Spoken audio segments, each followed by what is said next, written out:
نصر، ٹھیک ہے، جب بنی اسرائیل نے سرکشی کی شرک کے ذریعے اور گناہ اور معاصی کے ذریعے، ٹھیک ہے، اللہ رب العزت کے احکامات کی نافرمانی کی، پیغمبروں کو قتل کرنا شروع کر دیا، تو اللہ رب العزت نے پھر بخت نصر کو بابل کا جو بادشاہ تھا، آشوری نسل کے یا کلدانی نسل کے، یہ لوگ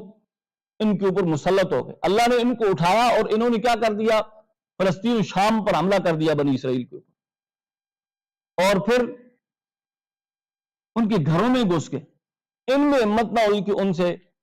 ٹھیک ہے، مقابلہ کرنے کی، حتیٰ کہ پھر یہ بیت المقدس میں داخل ہو گئے، اس کو بھی تباہ و برباد کر کے رکھ دیا۔ کہتے ہیں سلیمان اسلام کے دور میں وہاں پر جو قیمتی پتھر لگے ہوئے تھے، جو جواہرات تھے اس میں،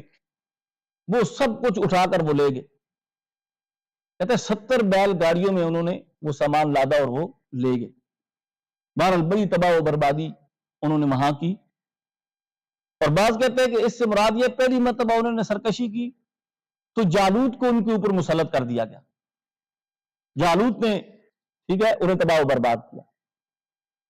پھر اللہ رب العزت نے، ٹھیک ہے، انہیں کیا کیا، نجات دی ان سے، اور پھر ان کو غلبہ دیا، عددی طاقت دی۔ بعض کہتے ہیں اس سے مراد، پہلے سے مراد جالوت ہے اور دوسرے سے مراد کیا ہے، بخت نصر ہے، اور بعض کہتے ہیں پہلے وعدہ جو آیا تو اس میں جنہوں نے تباہ و برباد کیا تھا وہ بخت نصر تھا، اور دوسری مرتبہ جب انبیاء کو انہوں نے قتل کیا حضرت عیسیٰ علیہ السلام کی 40 یا 70 یا 170 سال کے بعد، رومی جو بادشاہ تھا وہ ان کے اوپر مسلط ہوا، اس نے شام و فلسطین پر حملہ کیا اور ان کو تباہ و برباد کیا۔ بعض کہتے ہیں یہ ہوا کہ حضرت زکریا علیہ السلام کو، حضرت یحییٰ علیہ السلام کو جب انہوں نے قتل کر دیا تھا، شہید کر دیا تھا،